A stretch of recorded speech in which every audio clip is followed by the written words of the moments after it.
A pergunta que eu te faço é a seguinte: de onde está saindo esse crescimento do Bolsonaro? Ele está tirando voto de quem?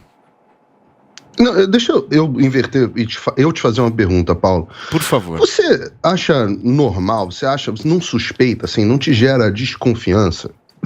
Você confia numa pesquisa feita pelo grupo UOL Folha, depois dos números que foram apresentados, que a Zoe mencionou? E o pior, uma coisa que ninguém falou, vocês sabem quem pagou a pesquisa ou não? Quem pagou a pesquisa? A Globo. A Globo é uma pesquisa da Folha. Muito confiável. Mas é que eu acho, Paulinho, você confia? Só... Juro pra você, de coração. Então, vou te falar de coração, hein? Coração aberto aqui, tá? O meu ponto é o seguinte: eu acho que a gente sempre tem que ter o olho aberto em absolutamente tudo, fiscalizar e checar. Mas tem um ponto falho aí nessa história. O que o Datafolha está trazendo aqui, todos os outros institutos de pesquisa, praticamente, com exceção de um ou dois, e a Quest, estão trazendo. É confiável? Então, assim, o ponto é o seguinte: o que eu sou contra é de colocar todos os institutos de pesquisa como se fosse tudo igual. Aí eu sou contra, entendeu? Eu também sou contra, mas por isso que eu te perguntei. Aí não é, só que não é verdade a premissa que você fez, que todos os institutos estão trazendo a mesma coisa. Mas quais não estão? Quais não estão? Vou falar. O Datafolha, por exemplo, está mostrando uma diferença de 15 pontos entre o Bolsonaro e o Lula, né? Uma pesquisa de 2, 3 dias atrás, do Poder Data, eu imagino que você confie tanto quanto o Datafolha, mostrou a diferença de 6 pontos. Você entende que, assim, a metodologia pode variar, mas a ciência estatística é uma só. Eu estudei isso pra caramba na minha vida. A ciência estatística é uma só. A variação tem que acontecer dentro da margem de erro e dentro do intervalo de incerteza. E não é isso que está acontecendo. As duas não podem estar certas ao mesmo tempo.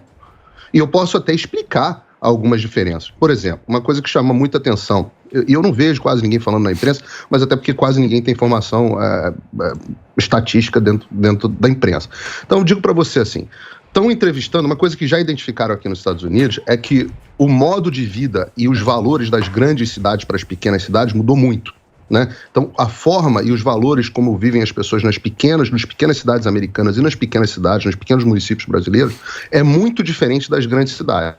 Então, quando você pega, o Datafolha não divulgou, eu procurei, mas ele ainda não divulgou.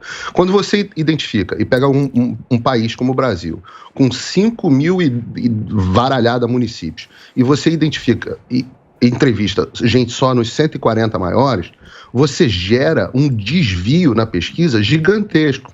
E eu vou dizer para vocês que tem um outro levantamento, foi um levantamento interno, eu não posso divulgar para vocês a fonte, mas só para as pessoas entenderem que quando você chega nos municípios de 15 a 50 mil habitantes, a diferença do presidente Bolsonaro à frente do Lula é gigantesca. Ela reduz um pouco de 50 a 200 mil habitantes e o Lula, de fato, levantamentos internos que eu confio, acima de 200 mil habitantes o Lula tem alguma vantagem. Mas se você entrevista só os maiores municípios, você gera um desvio no resultado absolutamente significativo do ponto de vista estatístico.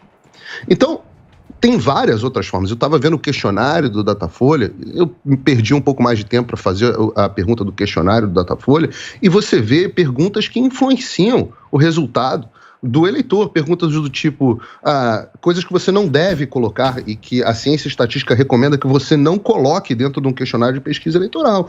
Você faz um questionário separado e entrevista outra população. Quando você pergunta, por exemplo, você acha que o Brasil vive sob o risco de uma ditadura militar? Esse tipo de coisa influencia o resultado do entrevistador. Olha, eu sempre falo o seguinte, Paulo, estatística é uma ciência, pesquisa eleitoral funciona dentro da margem de erro e dentro do intervalo de incerteza. Quando você está fazendo um estudo médico, existe uma coisa chamada duplo cego. Nem o médico sabe se a pessoa que está administrando a droga sabe se está administrando a droga real ou se está administrando o placebo, nem o paciente sabe. Por que nenhum dos dois pode saber? Porque, às vezes, a pessoa que administra a droga inconscientemente influencia a pessoa que recebe a droga ou o placebo. Esse mesmo fenômeno existe do ponto de vista de pesquisa eleitoral. Se você pega entrevistadores que têm uma tendência, o tom de voz dele influencia o resultado do entrevistado. Isso é uma coisa amplamente documentada e é por isso que todo estudo de todas as drogas que você toma na vida, até cloroquina e vermectina, é feito com essa metodologia. Deixa eu te perguntar uma coisa. E eu estou dando só alguns exemplos de forma como você desvia estatística. Deixa eu te perguntar uma coisa. Você não acredita no Datafolha, mas acredita na Poder Data? Eu não acredito. Olha só, credibilidade você constrói com... Nenhuma você acredita? Vamos lá. Eu acredito na ciência estatística. Eu não tenho elementos sobre o Poder Data para fazer comentários sobre se eles são bons ou não. Eu até poderia parar para comparar o resultado do Poder Data desse ano com 2018. Até me comprometo a fazer isso aqui para o espectador. Mas credibilidade, Paulo, você constrói com a sua história. Se você vai e faz pesquisa e as pesquisas acertam, você passa a ter credibilidade. Por isso que durante muitos anos o Ibope e o Datafolha chegaram a construir alguma credibilidade. Nos últimos anos essa credibilidade foi pro saco. Isso está acontecendo nos Estados Unidos também. As pessoas pegam... Hoje, eu recebi isso hoje, tá? Pesquisas da Fox News. A diferença de 2020 do resultado das urnas para os democratas, em favor dos democratas, eu vou te dizer, Arizona, 9,65 erros, pontos de erro em favor da esquerda. Ohio, 9,6. Flórida, 9,2. Michigan, 7. E eu posso continuar aqui. E sempre para a esquerda. O único estado que as pesquisas da Fox News acertaram dentro da margem de erro foi a Flórida. Perdão, foi a Geórgia. Então, assim, as pessoas têm que credibilidade você constrói e destrói. Eu não acredito em nenhum tipo de pesquisa. Eu acredito na pesquisa que eu vejo o povo na rua. E isso eu acredito. Porque está tudo suscetível ao erro. Tudo pode mudar muito rápido. Não acho isso correto também, não. Acreditar só no povo na rua. Eu não acredito em nenhuma pesquisa, Figueiredo. Desculpa. Não, mas eu vou te explicar qual é o problema. Sempre alguém... Esses institutos, de alguma forma, sempre recebem de alguém, né? E aí vão... Não, você está correta nisso. É mais do que isso. Os institutos, de um modo geral, a esquerda, os partidos de esquerda, os veículos de esquerda contratam muito mais pesquisas e pagam caro. Uma pesquisa dessa do Datafolha não deve ter custado menos de 200 conto. Pagam bem, e provavelmente até mais. Pagam bem, a esquerda contrata muito e como a direita não acredita em pesquisa, ela acaba contratando pouco. Então, os institutos acabam tendo relações pessoais e interesse em agradar a esquerda. Mesmo que não seja nem sempre uma relação direta de... Isso também acontece, tá?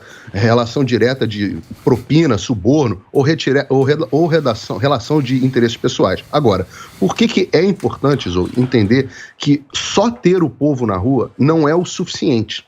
Você pode ter o povo na rua apoiando o Bolsonaro e ele ainda assim ter menos votos. Eu explico por quê. Em ciência estatística e ciência política, a gente diferencia intensidade de quantidade. Isso é muito importante. Intensidade são as pessoas o quanto que as pessoas gostam do Bolsonaro. E o Bolsonaro tem um alto índice de intensidade. Em um país muito populoso, qualquer político com um alto índice de intensidade, mesmo que não tenha a maioria dos votos, acaba tendo muita gente atrás dele nas ruas.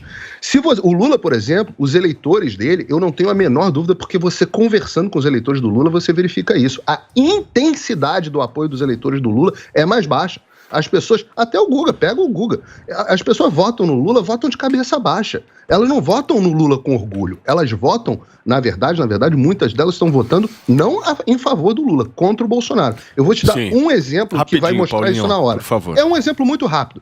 Em 2016, a Hillary Clinton, inegavelmente, teve mais votos que o Donald Trump.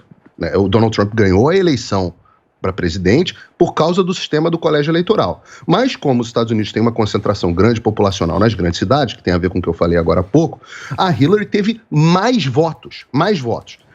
No final, e não há grandes suspeitas de fraudes em 2016, não estou falando de 2020.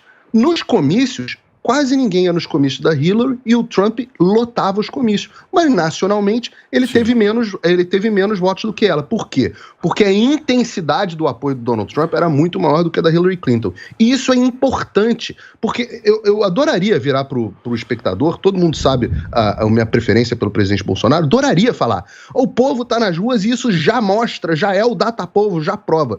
Infelizmente, por honestidade intelectual com o espectador, eu tenho que dizer, isso é técnica e estatisticamente errado.